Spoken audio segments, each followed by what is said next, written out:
pilih satu jalan untuk menuntut ilmu, maka Allah Subhanahu Wa Taala akan memudahkan satu jalan untuk memasuk syurga Allah Subhanahu Wa Taala. Jadi moga-moga kita yang hadir ni akhirat kelak besok bolehlah pilih jalan nak masuk syurga Allah Taala. Besok ya Allah, boleh ngadu Allah Taala, aku dah pergi belajar dah ya Allah. Ni dulu ada satu jalan untuk masuk syurga, mana jalannya? Tanyalah dengan malaikat-malaikat tu nanti kan. Kat akhirat nanti. So kita dah pilih lah. Hadir ke majlis-majlis ilmu ini untuk masuk syurga Allah Subhanahu Wa Taala dengan salah satu jalan. Dan insya-Allah pada malam ini kita meneruskan pengajian kita. Kita menggunakan kitab Al-Majmu' Syarah Muhazzab. Al-Majmu' Syarah Al-Muhazzab.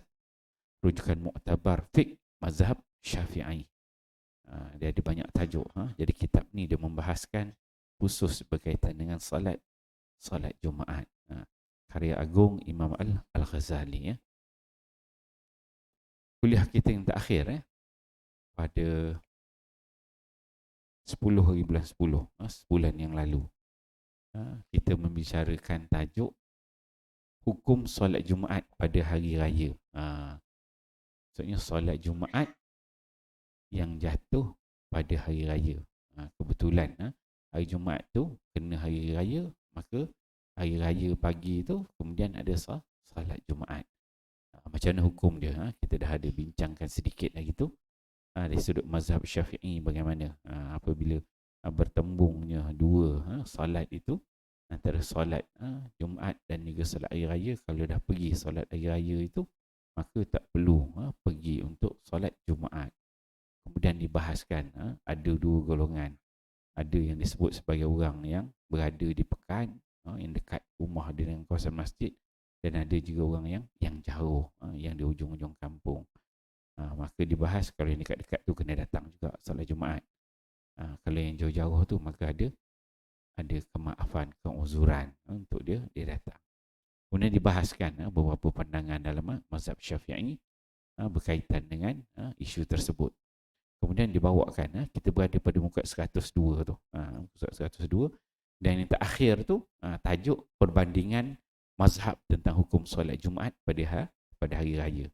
Kita ambil ini sikit sebab sambung ni kita nak bahas ini balik. Perbandingan mazhab-mazhab lain, pandangan ulama lain berkaitan dengan hukum solat Jumaat pada hari raya. So dibawakan kat sini satu tajuk cabang tentang mazhab-mazhab para ulama dalam persoalan di atas.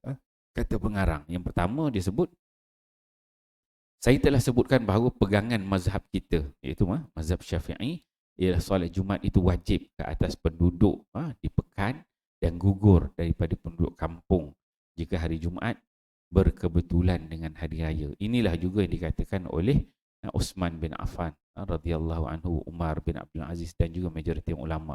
Itu pandangan dalam mazhab kita, mazhab Syafi'i. Dia berpegang kepada hadis, kepada riwayat Uthman bin Affan. Kemudian dia bawa pula pandangan Atha bin Abi Rabah. Atha bin Abi Rabah dia kata apa? Apabila mereka telah mengerjakan solat hari raya, maka solat Jumaat, solat Zuhur dan lain-lainnya tidak wajib. Tak wajib lagi. Selepas itu pada hari berkenaan, melainkan solat Asar, sama ada ke atas penduduk kampung maupun penduduk pekan. Ibn Munzir berkata, kami ada meriwayatkan perkara seumpama ini dari Ali bin Abi Talib dan Ibn Zubair. Itu pandangan orang Mekah, Atha bin Abi Rabah. Saya dah cerita siapa dia Atha bin Abi Rabah pada pengajian yang lalu. Kemudian yang ketiga dia bawakan pandangan dalam mazhab Ahmad. Imam Ahmad ni mazhab Hambali. Dia kata bagaimana? Kata dia solat Jumaat gugur daripada penduduk kampung dan penduduk pekan. Dia kata. Tetapi solat Zuhur tetap wajib ke atas mereka. Okey. Kemudian yang keempat dia bawakan pandangan Abu Hanifah. Mazhab Abu Hanifah. Katanya solat Jumaat tidak gugur. Masuk mazhab Hanafi lah, dia kata tak gugur. Kena juga solat Jumaat. Sama ada penduduk pekan dan juga penduduk kampung. So kita berhenti kat situ. So kalau kita tengok dalam mazhab Syafi'i, dia ada tolerate. Ada yang boleh, ada yang tak boleh kan. Ada dekat dalam kalangan orang yang dekat dengan masjid dan juga orang yang jauh untuk gugurnya solat Jumaat. Dan ada perbahasan di situ. Bagi mazhab-mazhab lain, ada kata wajib, ada kata gugur. Dan mereka ni, setiap mazhab-mazhab lain ni masing-masing ada dalil. Dalil masing-masing yang digunakan. Okey. Okey, kita masuk tajuk hari ni surat 103 tu. Dalil para ulama. Nah, bagaimana kita nak tengok ulama-ulama ini menggunakan dalil, berdalil yang mengatakan hukum mereka masing-masing tentang salat Jumaat pada hari raya yang jatuh pada hari Jumaat, ya. Okey. Para ulama, kata pengarang, para ulama rahimahumullah yang menggugurkan salat Jumaat daripada semua penduduk di pekan dan juga kampung berhujah dengan dia kata ni bagi ulama yang dia menggugurkan salat Jumaat. Maksudnya dah semayang hari raya, tak perlu dah datang salat hari Jumaat. Kan? Relax je kat rumah. Orang lain pergi, kita relax je. Apa hujah dia? Dia kata. Satu, dia kata hadis Zaid bin Arqam. Zaid bin Arqam radhiyallahu anhu yang berkata, syahidtu ma'an Nabi sallallahu alaihi wasallam idaini ijtama'a fasallal ida summa rakhasa fil jum'ah wa qala man sya'a ayyusalliya falyusalli. Dia kata, saya telah menghadiri, ni hadis daripada Zaid bin Arqam, kata dia, saya telah menghadiri bersama Nabi sallallahu alaihi wasallam solat 2 hari raya yang terhimpun, yakni hari Jumaat berkebetulan dengan hari raya. Lalu baginda mengerjakan solat hari raya pagi tu. Jadi Nabi solat hari raya pagi tu, dia kata. Kemudian baginda memberi kelonggaran. Ini kata Nabi SAW. Baginda memberikan kelonggaran kepada kami pada salat Jumaat. Maksudnya Nabi memberikan kelonggaran kepada para sahabat. Nabi kata kepada para sahabat, kamu ada pilihan, ada kelonggaran. Apa kata Nabi? Sesiapa yang mahu mengerjakan salat Jumaat, maka bolehlah ia mengerjakannya. Jadi nampak ada kelonggaran. Hadis ini diriwayatkan oleh Abu Daud, An-Nasai, Ibnu Majah dengan isnad yang jaid. Maksudnya sanad hadis ni baiklah, dia kata. Ia tidak dihukum dhaif oleh Abu Daud. Hadis ni tidak termasuk hadis dhaif. Tidak dihukumkan dhaif oleh Abu Daud. Maksudnya Abu Daud mengatakan hadis ni ialah hadis yang isnadnya jaid. Dia tak termasuk dalam hadis yang dhaif. Okey. Itu yang pertama. So ni jadi peganganlah hadis ini kepada golongan yang nak gugurkan solat Jumaat. Dalil yang pertama. Kemudian dalil yang kedua, hadis yang diriwayatkan daripada Abu Hurairah radhiyallahu anhu daripada Rasulullah sallallahu alaihi wasallam bahawa baginda bersabda, qad ijtama'a fi yaumikum hadza 'idani faman syaa'a akhara amral jum'ah wa inna mujtami'un. Dia kata. Satu dia kata ini, iaitu dengan huruf ta. Dia kata, sesungguhnya telah terhimpun pada hari kamu ini 2 hari raya, yakni hari Jumaat dan hari raya. Dia kata, oleh itu sesiapa yang mahu, bolehlah dia menangguhkan urusan solat Jumaat. Sesungguhnya kami akan berhimpun untuk menunaikan solat Jumaat pada hari ini. Dia punya hadis yang kedua ni riwayat Abu Hurairah. Maksud dia dekat sama, hampir sama dengan hadis yang pertama.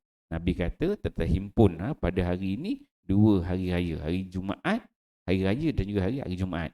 Nabi kata siapa yang mahu, boleh dah dia menangguhkan urusan solat Jumaat. Siapa nangguh urusan solat Jumaat tu maksudnya tangguh solat Jumaat, tak perlu datang solat Jumaat. Ini masa raya lah.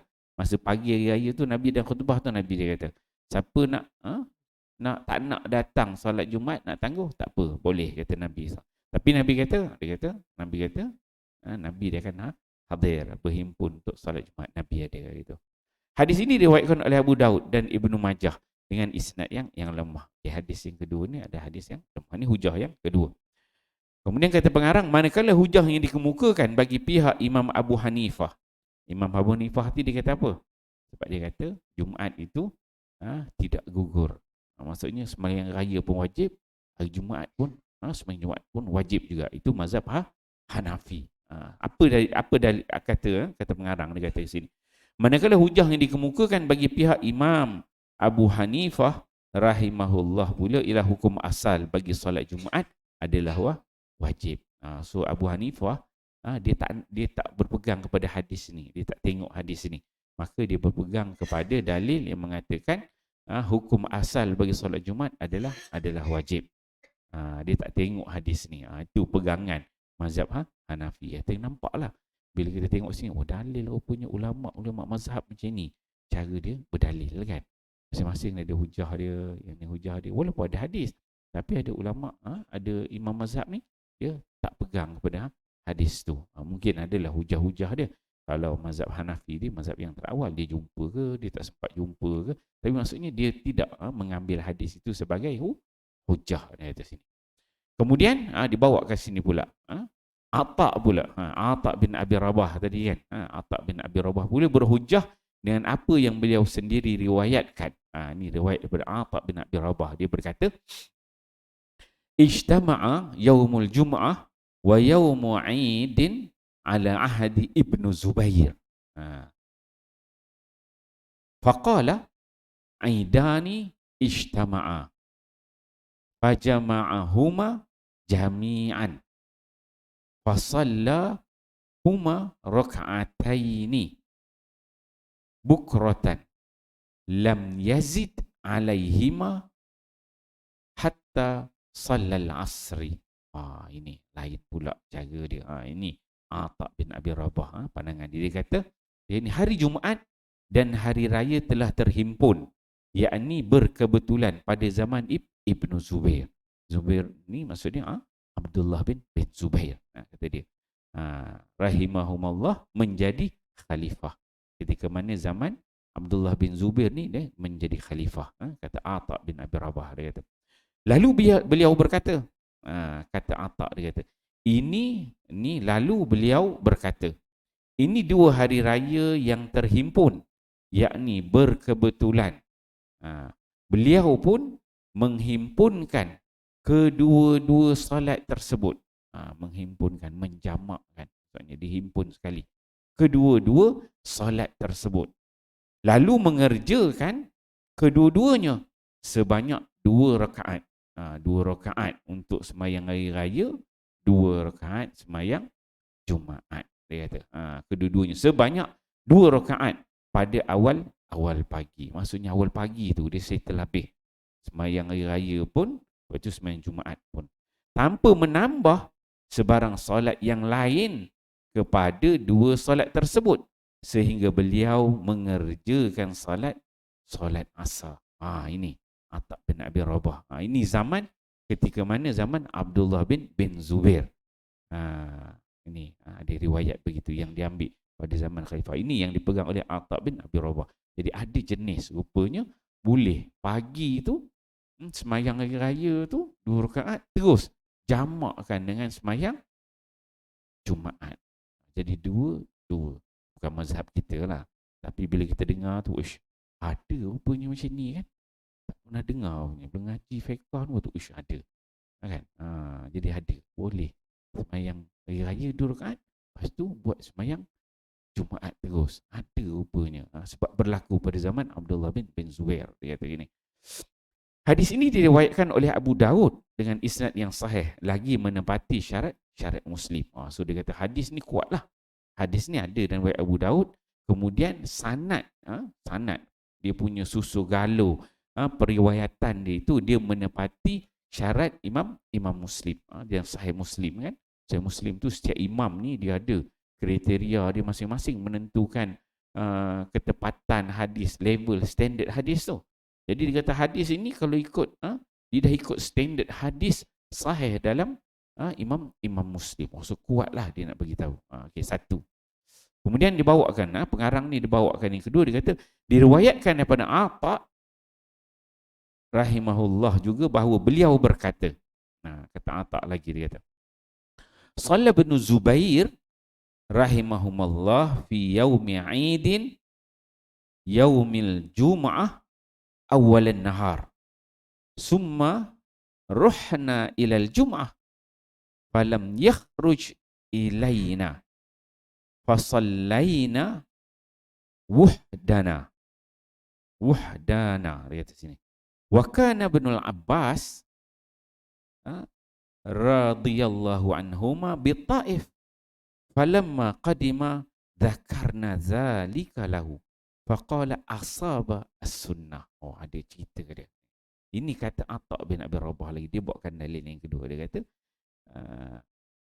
Ibnu Zubair, Abdullah bin Zubair, ketika mana dia menjadi khalifah, jadi gubernur dekat Mekah, ketika mana Ibnu Zubair, dia kata Ibnu Zubair telah mengerjakan salat hari raya bersama kami, bersama dengan Atha lah. Dia kata pada satu hari raya pada hari Jumaat pada awal siang. Tengok dia kata dia mengerjakan solat hari raya bersama kami pada satu hari raya pada hari Jumaat pada awal siang.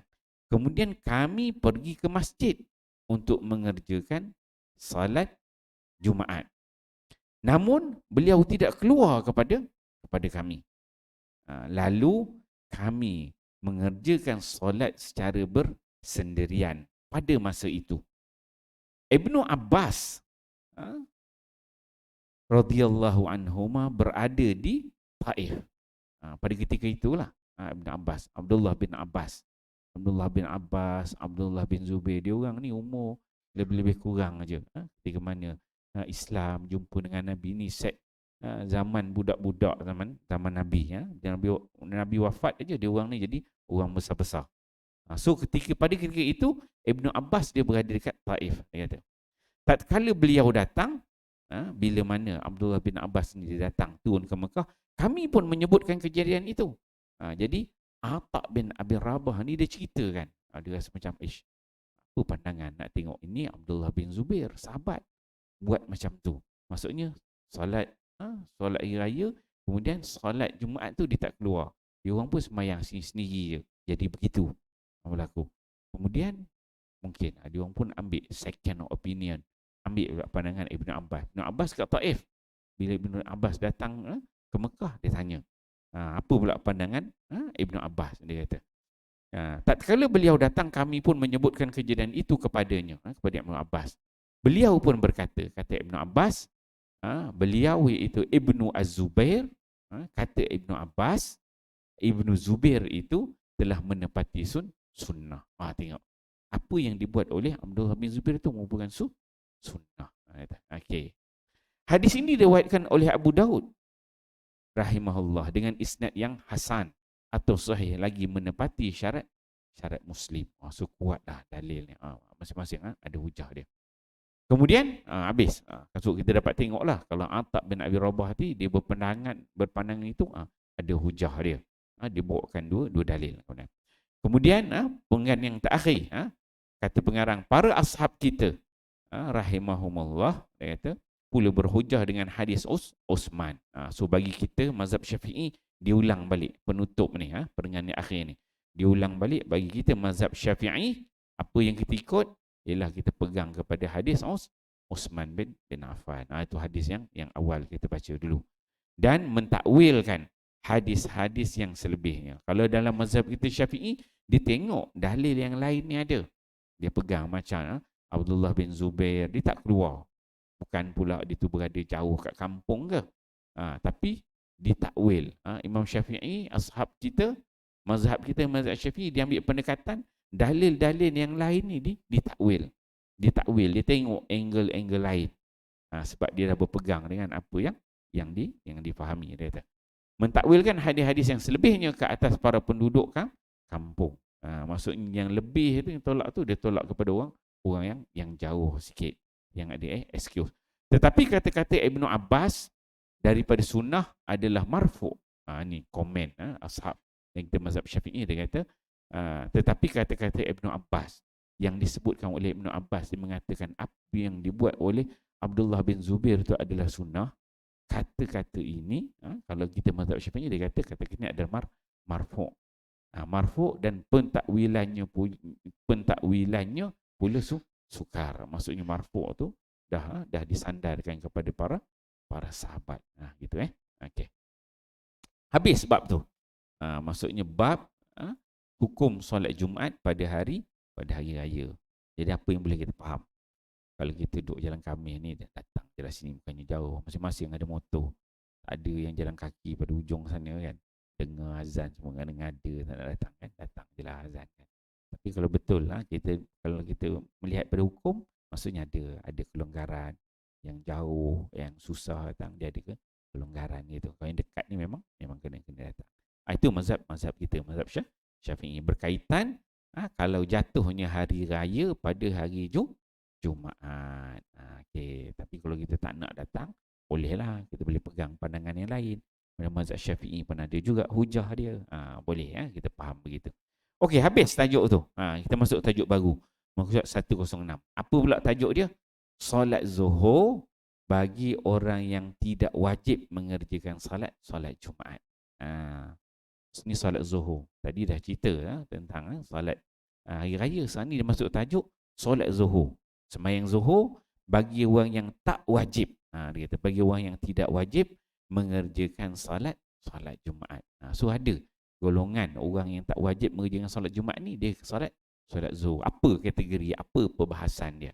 Kita tengok Qala musannif rahimahullahu ta'ala wa man la juma'ata alaihi mukhayyarun baina zuhri wal jum'ah fa in sallal jum'ah ajza'ahu 'anil zuhri li'anna al jum'ah innama saqatat anhu li'udhrin fa idza hamala alaihi ala nafsi wa fa'al ajza'ah kal marid idza hamala ala nafsi fa shalla min qiyam. Wa in arada ayyusalli az-zuhra jaza li'annahu farduhu ghaira annal mustahabba alla yusalli hatta ya'lam annal jum'ata qad fatat li'annahu rubbama zala al-'uzr fa yusallil jum'ah.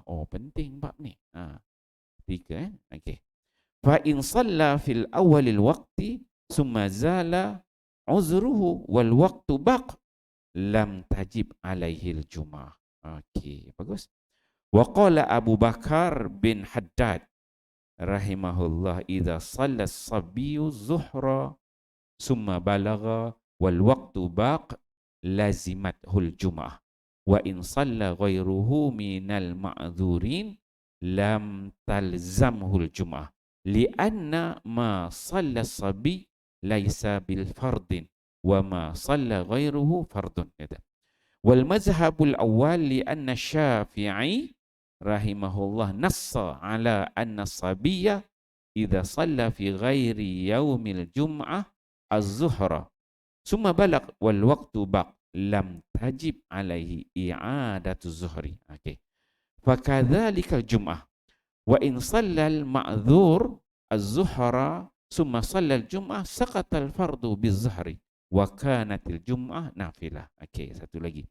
Wa haka Abu Ishaq al-Marwazi rahimahullah anha qala fil qadim yahtasibullah subhanahu wa ta'ala lahu bi ayyatihima sya'a was sahih huwal awwal wa in akhara al ma'zur as-salata hatta fatatil jum'ah salat zuhra fil jama'ah. Qala Syafi'i rahimahullah wa uhibbul ikhfa al jama'ah li alla yattahamu fid din. Tu dia punya matan dia. Dia kitab Al-Majbu' Syarah Muhazzab ni dibawakan matan dia dulu. Matan macam syair dia dulu lah, kata-kata daripada musannif pengarang, kemudian baru syarah dia. Kita tengok tuan-tuan dengar lah dulu, kita ambil berkat baca kalam-kalam ulama. Kita yang duduk sini kita dengar terjemah dia lah, faham. Pengarang berkata dia. Okey, tajuk dia ni tadi solat Jumaat bagi orang yang tidak wajib mengerjakan solat Jumaat. Solat Zuhur bagi orang yang tidak wajib mengerjakan solat Jumaat. Dia kata pengarang, sesiapa yang tidak wajib solat Jumaat ke atasnya diberi pilihan antara mengerjakan solat Zuhur dan mengerjakan solat Jumaat. Bagi ada golongan yang tak wajib solat Jumaat. Maksudnya dia solat Zuhur. Tapi walaupun dia solat Zuhur, tetapi dia diberi pilihan. Beri pilihan apa? Sama ada nak mengerjakan solat Zuhur dan atau dia mengerjakan solat Jumaat. bagi orang yang tak ada kewajipan, tak wajib. So dia ada dua pilihan, kata. Okey.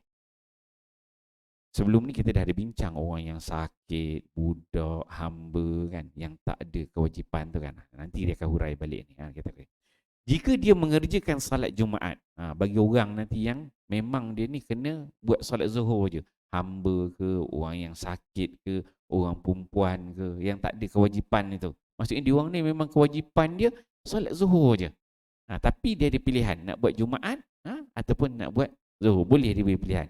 Kata pengarang, jika dia mengerjakan salat Jumaat, nak juga dia pergi salat Jumaat, sedangkan dia sebenarnya level dia tak payah salat Jumaat, sembahyang Zuhur je, maka ia memadai untuknya daripada salat Zuhur. Maksudnya kalau dia dah pergi salat Jumaat, tak payah salat Zuhur. Kadang-kadang ada orang salah faham. Kadang orang perempuan dia tak pernah salat Jumaat, pergi salat Jumaat, balik dia solat Zuhur pula. Kan? Ada berlaku gitu kan? Keliru ingat, solat Jumaat. Balik kena solat Zuhur dah. Saya baru itu bawa jemaah umrah. Jemaah umrah tu ialah jemaah perempuan. Dia orang pun tak pernah solat Jumaat. Sampai itu kami sampai kat Mekah terus, lepas solat Jumaat tu saya beritahu lah, okay, solat Jumaat turun bawa semua jemaah, semua solat Jumaat. Lepas balik solat Jumaat tu dia WhatsApp tanya, Ustaz ni kena solat Zuhur balik ke? Dia kan? Ada, sebab tak biasa. Orang perempuan lah, dia tak pernah solat Jumaat. Dia tak payah dah, solat Jumaat cukup dah. Ni dalil dia. Bila kita buka kitab ni, kita jumpa lah. Dia kata, jika dia mengerjakan salat Jumaat, maka ia memadai untuknya daripada salat Zuhur. Dia kata, kerana salat Jumaat gugur daripadanya hanyalah dengan sebab keuzuran. Dia kata, okay, kerana salat Jumaat gugur daripadanya hanyalah dengan sebab keuzuran. So maksudnya dah ada dia buat solat Jumaat tu dah cukup dah. Maka tak perlu nak solat Zuhur, dia kata. Oleh itu jika dia menggagahkan diri dan mengerjakan solat Jumaat, maka ia memadai untuknya. Sama seperti pesakit apabila dia menggagahkan diri lalu mengerjakan solat sambil berdiri. Dia buat contoh lain lah. Contoh ni kalau orang yang ada keuzuran. Contohnya orang tu memang uzur betul, tak boleh solat nak berdiri kan. Memang dia level dia dah solat wajib biasa ni, solat dia duduk je dah, tak boleh nak berdiri. Level dia tu solatnya solat duduk, memang tak boleh diri. Tiba-tiba dia gagah sekuat boleh berdiri juga, sampai habis solat. Berdiri juga, cuba berdiri sampai habis solat. Habis dia solat, adakah dia kena ulang balik solat tu? Sebab sebenarnya dia tu level duduk aja.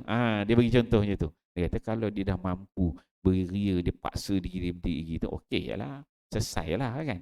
Begitulah dia kata contohnya tadi bagi solat Jumaat. Jumaat tu bukan kewajipan, sebab yang wajib bagi dia tu berada pada level Zuhur, tapi dia berusaha juga nak juga pergi solat Jumaat, maka Zuhur tu jadi tak perlu diulangi gitu. Okey. Kemudian kata pengarang, jika orang yang tidak wajib solat Jumaat ke atasnya mahu mengerjakan solat Zuhur, maka ia diharuskan. Harus untuk mengerjakan solat Zuhur. Kerana solat Zuhur itulah yang wajib ke atasnya. Jangan pula dah tak buat solat Jumaat, tak payah solat langsung duduk rumah relax kan. Zuhur pun tidak, dia kata. Dia kata jika orang yang tidak wajib, dia dah jatuh dah kewajipan Jumaat tu, orang musafir kan. Musafir dia tak wajib dah solat Jumaat. Jadi dia nak buat solat Zuhur, maka ia harus hukum dia. Kerana solat Zuhur itulah yang wajib ke atasnya, sebab dia dah habis dah hukum Jumaat, solat bagi dia yang solat Zuhur tu yang wajib. Tetapi dia disunatkan tidak mengerjakan solat Zuhur itu sehingga dia mengetahui bahawa solat Jumaat telah pun luput. Ini berlaku dulu. Kita zaman PKP tu kan, separuh boleh solat Jumaat. Berapa orang? 3 orang lupa dah. 3, 6 ada lah, 15 kan. Ada beberapa pattern. Yang kat rumah tu masuk Zuhur, nak sembahyang Zuhur ke, tunggu habis Jumaat lah kan. Ini cerita tajuk dia kat sini. Dia kata, jika orang yang tidak wajib solat Jumaat, kita duduk rumah yang PKP itu kan, ke atasnya mahu mengerjakan solat Zuhur. Ni waktu Jumaat dah masuk dah azan. Imam Bilal siap OBT, semua dah duduk sini kan, seronok semayang Jumaat, kita duduk rumah tak dapat pergi kan. Zuhur dengan azan. Nak semayang tu ke macam mana? Tunggu habis. Ni tajuk dia. Jika orang yang tidak wajib solat Jumaat ke atasnya mahu mengerjakan solat zuhur, maka ia diharuskan kerana solat zuhur itulah yang wajib baginya. Tetapi dia disunatkan. Sunat. Disunatkan tidak mengerjakan solat zuhur itu sehingga dia mengetahui bahawa solat Jumaat telah pun luput. Sehingga selesai. Maksudnya orang habis solat Jumaat, dah habis dah semua solat Jumaat, baru dia semayang zuhur. Ni ada lagi perbahasan ni. Ini dibagikan rangka asalnya begitu. Kerana boleh jadi keuzurannya hilang ketika solat Jumaat belum luput. Maka bolehlah dia mengerjakan solat Jumaat. Sebab apa? Sebab apa dia katakan kena tunggu habis orang solat Jumaat. Solat Jumaat ni maksudnya bila imam rakaat kedua, dia dah i'tidal. Bila i'tidal tu habis lah. Orang tak boleh follow dah. Kan? Itu habis lah. Maksudnya luput Jumaat. Bila imam rakaat kedua i'tidal, orang tak boleh follow dah. Tapi selagi mana boleh dapat satu rakaat, dia boleh follow lagi kan. Sebab dia kata kerana boleh jadi keuzurannya hilang ketika solat Jumaat sebelum luput, maka bolehlah dia mengerjakan solat Jumaat. Tiba-tiba dia kat rumah, dia tengok, tunggu habis khutbah, imam nak semayang, tengok lain clear, polis tak ada, orang jaga tak ada semua. Okay. Pergilah, dia pun pergi bawa motor ni, imam takbir, lain clear, dia pun masuk zap dapat satu rakaat. Kan? Itu. Maka dia dapatlah Jumaat itu. Itu yang dia katakan sekiranya, tapi tak adalah kita buat itu, saya nak buat contoh je lah tadi kan. Maksudnya boleh jadi keuzuran itu hilang. Contohnya orang yang rumah dia sakit perut, sakit perut, duduk rumah tu, tak boleh nak pergi orang dah, imam dia dah khutbah dah, tak boleh, dia dekat rumah aja. Dia uzur, dia uzur sakit perut tak boleh gerak. Tiba-tiba habis khutbah kedua, okey dah, boleh pergi ni. Kan hilang keuzuran. Hilang. Yang tu, dia maka dia boleh pergi. Yang tu dia katakan sunatnya tidak mengerjakan solat zuhur tu sehingga mengetahui dah habis. Kalau dia duduk sakit perut, rakaat kedua dah, imam dah i'tidal, habis dah. Boleh solat zuhur. Tapi selagi mana tak habis, imam kedua tu sunat, bukan wajib. Maka sunat dia tunggu yang ada bentuk keuzuran. Tapi kalau macam kita PKP tu memang tak boleh, keluar pun tak boleh kan, dah tahu kan. Itu dia akan bahaskan selepas ini. Kita tengok dia tak. Okey. Namun begitu, kata pengarang, jika dia mengerjakan solat zuhur di awal waktu, azan aja Jumaat, imam azan aja, imam bila azan Jumaat dia terus solat zuhur, dia kata. Kemudian keuzurannya hilang, padahal waktu masih ada, maka solat Jumaat tidaklah wajib ke atasnya. Ini jenis yang ada keuzuran tadi kan. Namun begitu jika dia mengerjakan solat zuhur di awal waktu, kemudian keuzurannya hilang, padahal waktu masih ada, maka solat Jumaat tidaklah wajib ke atasnya. Bagi yang ada keuzuran. Ini kata pengarang. Dah tahu dia azan aja, dia memang orang yang ada uzur, memang tak boleh nak ke masjid solat Jumaat. Maka dia kata aku ni memang tak boleh jenis tak boleh nak pergi. Tiba-tiba habis je dia semayang zuhur, relax, orang tengah khutbah tu rasa macam okey, macam boleh tak. Adakah dia perlu pergi semayang Jumaat? Maka kata pengarang kat sini, maka solat Jumaat tidaklah wajib ke atasnya. Dia tak ada wajib dah. Sebab tadi dia buat dia dalam keadaan dia tahu dia memang betul-betul uzur. Okey, satu bentuk. Okey, kemudian pengarang ni dia bawakan pandangan ulama Syafi'i. Siapa dia? Abu Bakar bin Al-Haddad berkata. Ni Abu Bakar bin Al-Haddad rahimahullah berkata, apabila seorang kanak-kanak, ni cerita, ni tadi jenis orang sakit, jenis perempuan, jenis orang yang ada musafir, ada masyakah kan. Okey, dia bawa kat sini pula. Ni cerita apabila seorang kanak-kanak, sebab kanak-kanak ni dia tak wajib Jumaat kan. Apabila seorang kanak-kanak mengerjakan solat zuhur, kemudian dia balik lepas dia solat zuhur, awal waktu lah ni, masuk waktu je, budak-budak terus dia pun terus sembahyang zuhur. Lepas sembahyang zuhur, tak macam mana ngantuk, tertidur. Tertidur basah. Oh, balik pula time tu kan. Ni macam mana? Ulama boleh fikirnya tu, sempat juga. Antara khutbah nak semayang tu sempat boleh balik kat situ. Okey, dia kata, apabila seorang kanak-kanak mengerjakan solat zuhur, kemudian dia balik sampai umur, cukup umur balik. Padahal waktu masih ada. Orang masih khutbah lagi ataupun baru khutbah yang kedua. Maka wajiblah solat zuhur ke atasnya. Ini kata apa ni tadi? Kata Abu Bakar bin Haddad, pandangan dalam mazhab Syafi'i. Dia bawakan pandangan-pandangan yang lain. Sebaliknya, jika seseorang yang ada keuzuran selain kanak-kanak mengerjakan solat zuhur, maka solat Jumaat tidaklah wajib ke atasnya. Kerana solat yang dikerjakan oleh kanak-kanak bukanlah wajib. Dia kata. Manakala solat yang dikerjakan oleh orang yang ada keuzuran selain kanak-kanak pula adalah wajib. Kalau orang ada keuzuran tu memang dia bukan berada pada label kanak-kanak, sebab dia berada pada label orang dewasa. Memang dia buat semayang zuhur tu semayang yang wajib. Kalau kanak-kanak tadi sebelum dia balik, kan, dia semayang waktu zuhur, dia pun semayang. Semayang dia tu bukan wajib, dia jadi semayang kita sunat. Tiba-tiba lepas semayang tu tertidur kejap, balik pula, basah pula, mandi pula sempat. Jadi bila dia dah mandi tu, dia dah jadi balik, dah dewasa, maka ada fardu Jumaat atas dia kan. Tu yang dia bahaskan. Itu okey. Qaul yang ini kata-kata Abu Bakar bin Haddad tadi rumum gitu kita. Qaul yang muktamad dalam mazhab kita ialah qaul yang pertama. Okey, dia bawakan pendapat yang lain. Tapi dia kata pengarang qaul yang muktamad. Muktamad ni yang kita peganglah.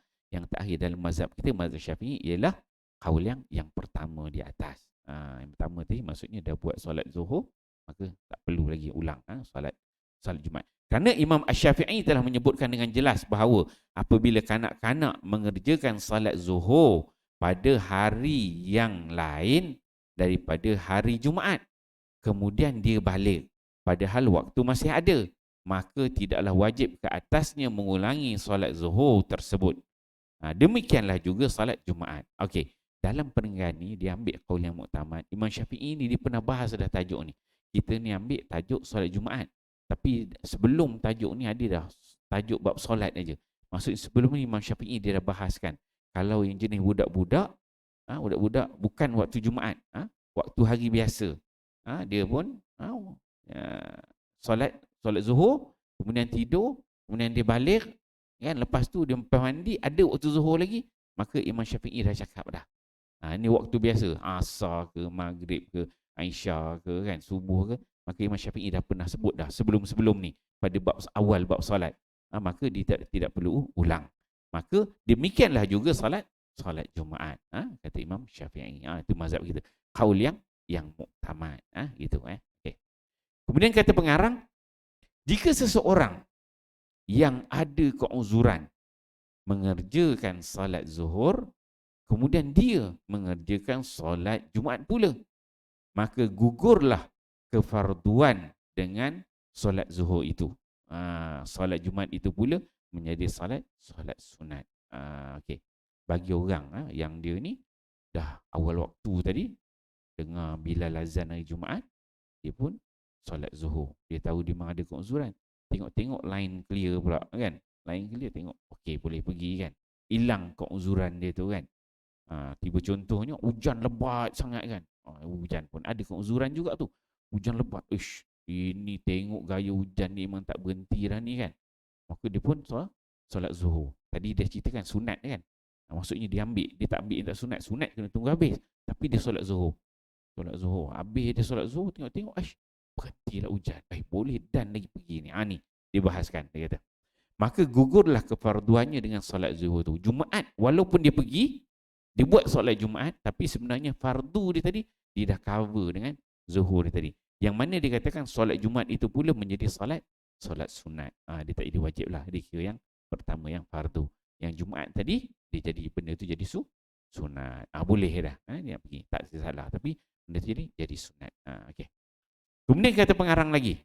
Dia bawakan kalam Abu Ishaq Al-Marwazi rahimahullah. Dia kata, Abu Ishaq Al-Marwazi rahimahullah menceritakan bahawa Imam Asy-Syafi'i rahimahullah berkata dalam qaul qadim. Qaul qadim ni qaul dia yang lama lah ketika mana dia berada di Baghdad ni, kata Allah Subhanahu wa taala akan mengira untuk orang tersebut dan menggugurkan kefarduan daripadanya dengan mana-mana satu yang dikehendakinya daripada dua solat itu.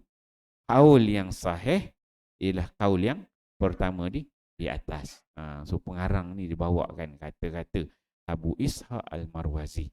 So, Abu Ishaq Al-Marwazi ni dia cerita pula kalau Imam Syafi'i dulu pendapat dia yang lama. Qaul qadim dia pernah sebut. Dia katakan pendapat dia yang lama mengatakan bahawa Allah SWT akan mengira untuk orang tersebut dengan mana-mana salah satu yang dikehendakinya. Sama ada yang solat zuhur ke ataupun solat Jumaat yang dia pergi lepas itu. Tapi disebut ini kaul yang sahih ialah kaul yang pertama. Yang pertama apa tadi? Maksudnya solat Jumaat tu jadi sunat aja. Zuhur tu yang diambil 3 itu Okey. Kemudian kata pengarang lagi, jika orang yang ada keuzuran melewatkan solat sehingga luput solat Jumaat, maka sebaik-baiknya dia mengerjakan solat zuhur secara berjemaah. Tadi kita bincang masuk waktu Jumaat, orang yang solat zuhur ni nak semayang dulu ke, nak lewat ke macam mana, boleh pergi kejar mana azan okey, kita bagi orang azan.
Muslimin muslimat hadirin hadirat yang kasih sekalian ya. Kita habiskan sikit lagi. Ada 3 perenggan lagi ni. Kita habiskan muka surat 109. Tajuk ni ya. Kita habiskan. Okey, dia kita kata tadi yang awal waktu dia sembahyang zuhur. Kemudian dia kata kat sini pula, jika kata pengarang, jika orang yang ada keuzuran itu melewatkan solat sehingga luput solat Jumaat. Maksudnya dia memang ada keuzuran, kemudian dia lewatkan solat zuhur itu sehingga luput solat Jumaat. Habis dah. Orang kat masjid, kat surau dah habis dah solat Jumaat, katanya. Maka sebaik-baiknya dia mengerjakan solat zuhur secara berjemaah. Asasnya di sembahyang zuhur tu yang terbaik. Kalau ada geng, dia kena solat zuhur secara berjemaah. Buat berjemaah. Kan? Kita musafir, contohnya musafir. Satu kereta, orang sembahyang Jumaat kan, kita tunggu dia habis solat Jumaat. Maka sebaik-baiknya kita solat berjemaah. Asasnya begitu. Okay. Kemudian Imam Syafi'i berkata, ini kata Imam Syafi'i, dia kata, saya lebih suka mereka menyembunyikan solat jemaah tersebut supaya mereka tidak dituduh pada agama dengan tuduhan yang buruk. Kata Imam Syafi'i. Imam Syafi'i dia kata, saya suka kalau dia orang ni nak sembahyang jemaah, yang sembahyang zuhur tadi, sembahyang secara bersembunyi, tak nampak orang lah. Duduk kat hotel, ada 3 orang, 2 orang tak nampak kan. Bukan kawasan yang lapang kan. Semua orang nampak kan. Kalau Imam Syafi'i dia ambil pendapat gitu. Sebab apa? Sebab dia tak nak dituduh, tidak dituduh pada agama dengan tuduhan yang buruk. Nampak dia ni apa? Ada satu irhab ke, ISIS ke kan. Ada satu jemaah baru pula, mazhab baru ke pula kan. Tiba-tiba orang sembahyang Jumaat, tiba-tiba sembahyang Jumaat pergi. Nampak tu. Jadi Imam Syafi'i dia nak elakkan fitnah. Jadi benda fitnah kan. Dia tak nak. Jadi baikin solat Jumaat, tapi Jumaah tempat yang tidak membawa fitnah, tempat yang tersembunyi. Itu kata Imam Syafi'i. Kemudian pada ashab kita rahimahumullah berkata, ini dalam mazhab Syafi'i pula, ulama-ulama mazhab Syafi'i pula kata bagaimana?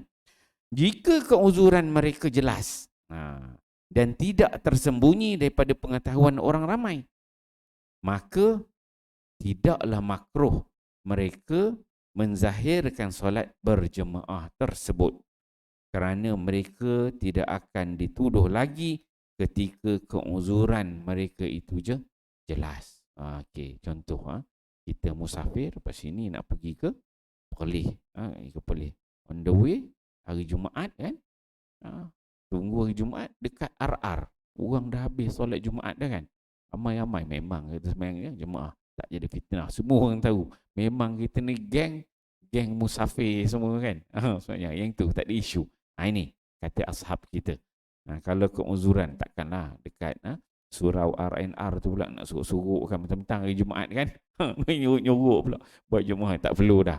Sebab kita memang tahu kita ni semua geng musafir. Maka ketika itu salat jemaah tu tak perlu nak sembunyi-sembunyi.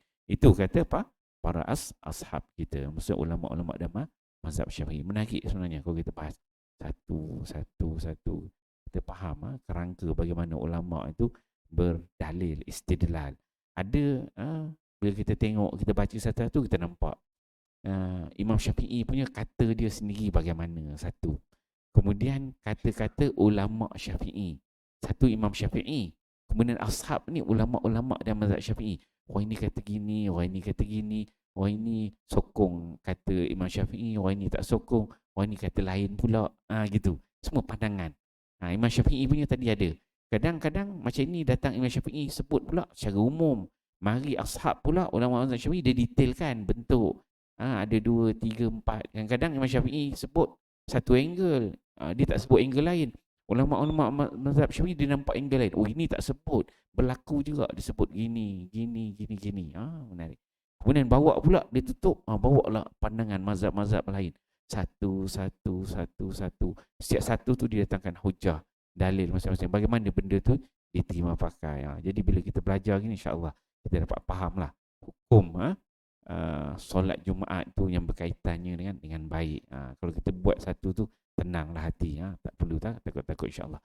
Saya rasa setakat itu dulu untuk hari ini, insya-Allah. Kita sambung pengajian kita akan datang muka surat 110.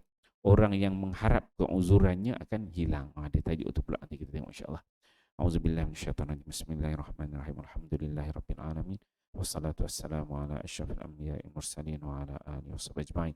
Allahumma ja'al jam'ana hadza jam'an marhuma wa tafarraqana min ba'di tafarraqan ma'suma wa la taj'alillahumma fina syaqiyyan wa la mahtuna wa la mahruma bi rahmatika ya arhamar rahimin. Rabbana atina fid dunya hasanah wa fil akhirati hasanah wa qina adzabannar. Wa sallallahu ala sayyidina Muhammad wa ala alihi washabihi wasallam. Walhamdulillahi rabbil alamin. Assalamualaikum warahmatullahi wabarakatuh.